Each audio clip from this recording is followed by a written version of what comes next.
Hello guys, welcome back. ഇന്ന് നമുക്ക് വളരെ ഈസി ടേസ്റ്റി ആയിട്ട് ഒരു ചിക്കൻ ആപ്പിൾ സാലഡ് വിത്ത് വാൾനട്ട്സ് അതെങ്ങനെ ഉണ്ടാക്കാൻ നോക്കാം. നമുക്ക് ആദ്യം തന്നെ ഈ ചിക്കൻ ബ്രസ്റ്റ് രണ്ടായിട്ട് ഇങ്ങനെ സ്ലൈസ് ചെയ്ത് മാറ്റാം. അതിൻ്റെ മെയിൻ റീസൺ നമുക്കൊന്ന് പാനിനകത്ത് തന്നെ ഇത് കുക്ക് ചെയ്യാൻ പറ്റും. ഇൻ കേസ് നമുക്ക് ഹോൾ ചിക്കൻ ബ്രസ്റ്റ് കുക്ക് ചെയ്യുവാണെങ്കിൽ രണ്ട് ഓപ്ഷൻ ഉണ്ട്. ഒന്ന് നമുക്ക് ലിഡ് വെച്ച് കവർ ചെയ്ത് കുക്ക് ചെയ്യണം, ഇല്ലെങ്കിൽ നമുക്കിത് ഓവനിൽ കുക്ക് ചെയ്യാം. പിന്നെ എപ്പോഴും ഏത് മീറ്റ് മാരിനേറ്റ് ചെയ്ത് കഴിഞ്ഞാലും അതിനകത്ത് ഇങ്ങനെ വാട്ടർ കണ്ടന്റ് ഉണ്ടാവുള്ളൂ, അത് ഉണ്ടാവാൻ പാടില്ല. അതുകൊണ്ട് തന്നെയാണ് ഒരു പേപ്പർ നാപ്കിനോ അല്ലെങ്കിൽ ഒരു ടവലിനകത്ത് നമുക്കിങ്ങനെ പാറ്റ് ചെയ്ത് കഴിഞ്ഞാൽ ഇതിനകത്തിരിക്കുന്ന മോയ്സ്ചർ കണ്ടന്റ് പോകും. ഇത് സീസൺ ചെയ്യാൻ വേണ്ടി സോൾട്ടും ക്രഷ് പെപ്പർ നമുക്ക് രണ്ട് സൈഡും അങ്ങനെ തന്നെ ചെയ്യാം. ഇപ്പോൾ സാലഡ് ആയതുകൊണ്ട് നമുക്ക് കൂടുതൽ സ്പൈസസ് ഇട്ട് കഴിഞ്ഞാൽ കഴിക്കാൻ ഇത്തിരി ബുദ്ധിമുട്ടായിരിക്കും. അതുകൊണ്ട് തന്നെയാണ് ഞാനിങ്ങനെ വളരെ സിമ്പിളായിട്ട് സോൾട്ട് പെപ്പർ മാത്രമേ ഇട്ടിട്ടുള്ളൂ. ഞാൻ സ്റ്റെയിൻലെസ് സ്റ്റീൽ പാനാണ് യൂസ് ചെയ്യുന്നത്, നിങ്ങൾക്ക് വേണമെങ്കിൽ നോൺ സ്റ്റിക്ക് പാൻ യൂസ് ചെയ്യാം. ഈ ഓയിൽ നന്നായിട്ട് ചൂടായതിനു ശേഷം നമുക്ക് ഇതിനകത്ത് ചിക്കൻ ബ്രസ്റ്റ് ഒരെണ്ണമായിട്ട് ഇട്ട് കൊടുക്കുക.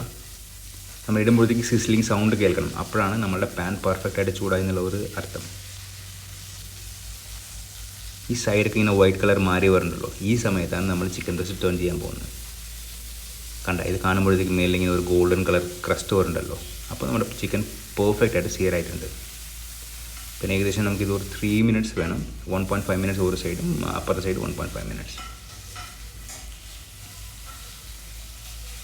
നമ്മുടെ ചിക്കൻ റെഡി ആയിട്ടുണ്ട്. ഇത് തണുത്തിട്ട് വേണം നമുക്ക് ഷ്രെഡ് ചെയ്യാൻ. ഇപ്പോൾ ചിലർക്ക് ഓപ്ഷണലാണ്, എനിക്ക് വോം സാലഡ് കഴിക്കാൻ വളരെ താല്പര്യമുണ്ടെന്ന് പറഞ്ഞു കഴിഞ്ഞാൽ നമുക്ക് ചെറിയ നേരിയ ചൂടിരിക്കുമ്പോഴത്തേനും നമുക്ക് ചിക്കൻ സ്ലൈസ് ചെയ്യാം.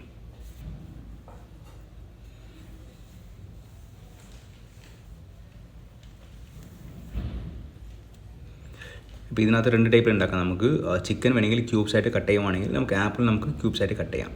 നമുക്ക് മിക്സ് ചെയ്യുമ്പോഴത്തേക്ക് സാലഡിനകത്ത് വളരെ ഈസി ആയിരിക്കും. ഞാനിങ്ങനെ ചിക്കൻ ഷ്രെഡ് ചെയ്യുന്നത് കൊണ്ട് ഞാൻ ആപ്പിളും ഇങ്ങനെ ഷ്രെഡ് ചെയ്യാൻ പോവാം.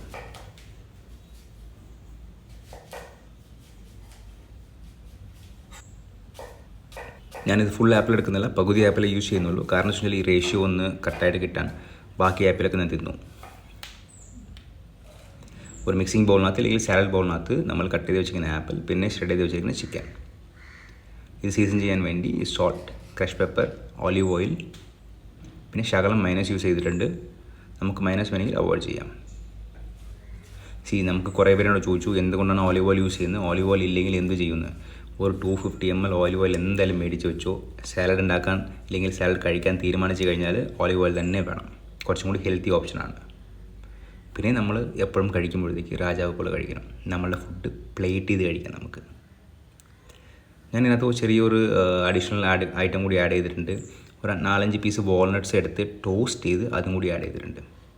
കാരണം നമുക്ക് ഈ സാലഡ് കഴിക്കുമ്പോഴത്തേക്ക് ഈ വാൾനട്ട്സ് കടിക്കുമ്പോഴത്തേക്കല്ലേ നല്ല ക്രഞ്ചി ആയിരിക്കും. സോ ഇത്രയേ ഉള്ള പരിപാടി. ഒരു 20-25 മിനിറ്റ്സുള്ളിൽ നല്ല ടേസ്റ്റി ആയിട്ടുള്ള ഒരു chicken salad ready. And always remember this, everybody can cook and everybody has to cook.